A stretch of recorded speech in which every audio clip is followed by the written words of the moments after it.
नमस्कार। Stock market course for beginners के 7वें lecture में आपका स्वागत है।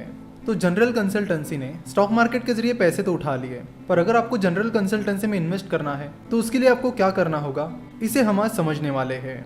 तो स्टॉक मार्केट में शेयर बाय या सेल करने के लिए सबसे पहले आपको स्टॉक मार्केट की टाइमिंग समझनी होगी कि स्टॉक मार्केट की टाइमिंग क्या है।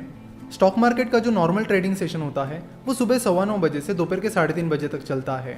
यानी स्टॉक मार्केट के नॉर्मल ट्रेडिंग सेशन में आप सुबह 9:15 बजे से दोपहर के 3:30 बजे तक शेयर्स बाय और सेल कर सकते हो। स्टॉक मार्केट मंडे से लेकर फ्राइडे तक ही स्टॉक मार्केट टाइमिंग में खुला रहता है। सैटरडे और संडे स्टॉक मार्केट बंद रहता है और कुछ हॉलीडेज को भी स्टॉक मार्केट बंद रहता है।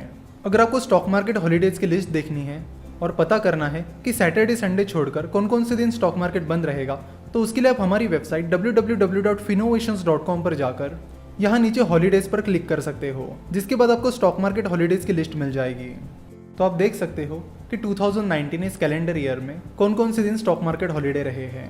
तो 2019 में Mahashivratri, Holi, Mahavir Jayanti, good Friday, Maharashtra day, Ramzan Eid, Bakri Eid, independence day, Ganesh Chaturthi, Muharram, Mahatma Gandhi Jayanti, Dussehra, Diwali, Bali Pratipada, Guru Nanak जयंती और क्रिसमस। इन दिन स्टॉक मार्केट बंद रहेगा। दिवाली में जिस दिन लक्ष्मी पूजन होता है उस दिन स्टॉक एक्सचेंजेस एक स्पेशल ट्रेडिंग सेशन ऑर्गेनाइज करते हैं, जिसे मुहूर्त ट्रेडिंग कहते हैं। तो लक्ष्मी पूजन दिन की शाम स्टॉक मार्केट 1 से 1.5 घंटे के लिए खुल जाता है, जिसके बीच आप शेयर्स बाय या सेल कर सकते हो। वैसे मुहूर्त ट्रेडिंग की टाइमिंग स्टॉक एक्सचेंजेस लक्ष्मी पूजन के कुछ दिन पहले डिक्लेयर करते हैं। अब आपको स्टॉक मार्केट की टाइमिंग तो पता चल गई। अब बात करते हैं कि अगर आपको जनरल कंसल्टेंसी में इन्वेस्ट करना है तो वो आप कैसे कर पाओगे। तो उसके लिए सबसे पहले आपको ट्रेडिंग अकाउंट और डीमैट अकाउंट खोलना पड़ेगा। स्टॉक मार्केट में इन्वेस्ट करने के लिए ट्रेडिंग अकाउंट और डीमैट अकाउंट कंपलसरी होते हैं, उनके बिना आप स्टॉक मार्केट में इन्वेस्ट नहीं कर सकते। तो चलो देखते हैं कि ये ट्रेडिंग अकाउंट और डीमैट अकाउंट क्या होता है। बेसिकली हम जो शेयर्स बाय और सेल करते हैं उन्हें ट्रेडिंग अकाउंट के जरिए बाय और सेल किया जाता है, और फिर वो जो बाय किए हुए शेयर्स हैं उन्हें डीमैट अकाउंट में रखा जाता है। चलो तो देखते हैं कि ये प्रोसेस कैसे काम करती है।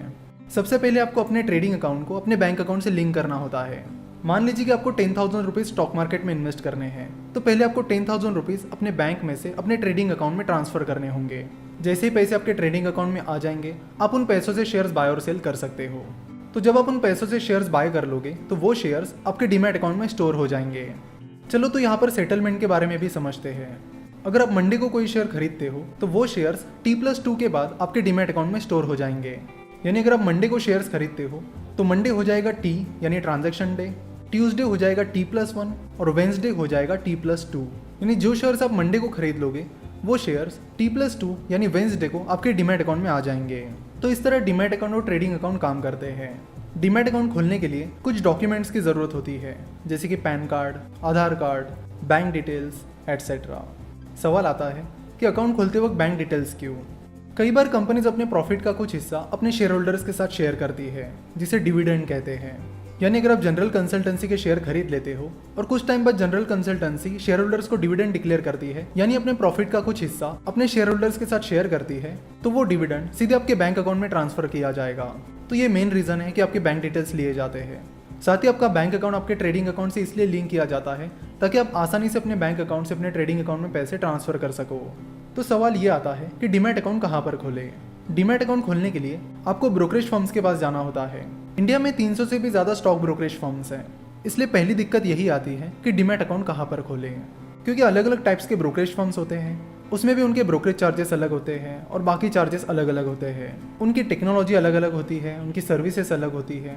तो हर ब्रोकरेज फर्म्स के अपने अपने कुछ पॉजिटिव पॉइंट्स होते हैं तो कुछ नेगेटिव पॉइंट्स होते हैं, और आपको ऐसे ब्रोकरेज फर्म्स के पास अकाउंट ओपन करना होता है जहाँ पर आपकी रिक्वायरमेंट फुलफिल होती हो। इंडिया में मेनली 3 तरह के ब्रोकरेज फर्म्स होते हैं। एक होती है बैंक्स, दूसरी होती है फुल सर्विस ब्रोकरेज फर्म्स और तीसरे होते हैं डिस्काउंट ब्रोकरेज फर्म्स। बैंक्स के ब्रोकरेज चार्जेस बहुत ही ज़्यादा होते हैं, इसलिए हम उनके बारे में बात नहीं करेंगे। बात रही फुल सर्विस ब्रोकरेज फर्म्स की और डिस्काउंट ब्रोकरेज फर्म की।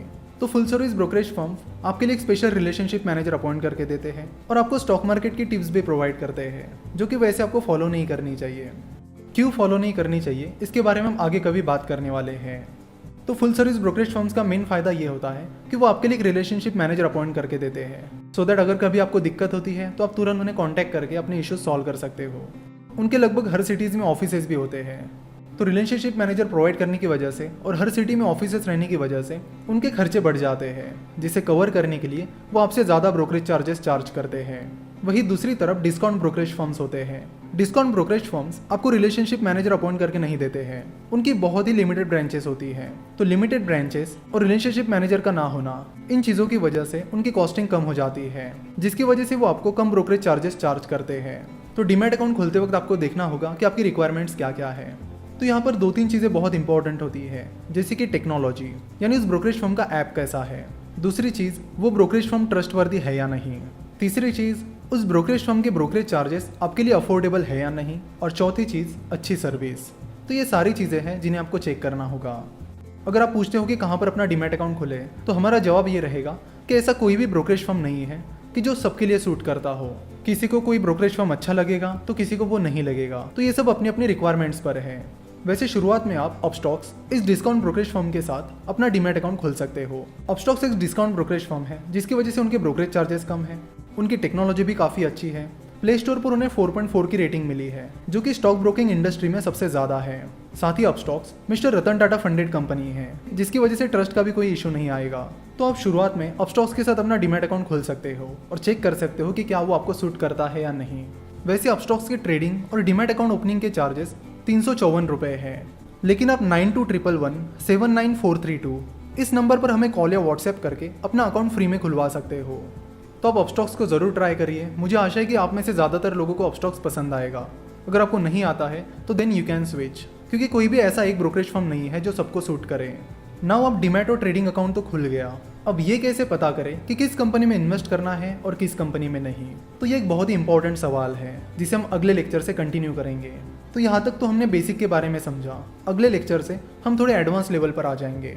आशा करता हूँ कि आपको आज का ये लेक्चर पसंद आया होगा। स्टॉक मार्केट के बारे में और जानकारी के लिए आप हमारी वेबसाइट www.finnovations.com विजिट कर सकते हो। हमसे जुड़े रहने के लिए आप हमें फेसबुक, ट्विटर और इंस्टाग्राम पर फॉलो कर सकते हो। हमारे साथ जुड़े रहने के लिए आपका बहुत बहुत धन्यवाद।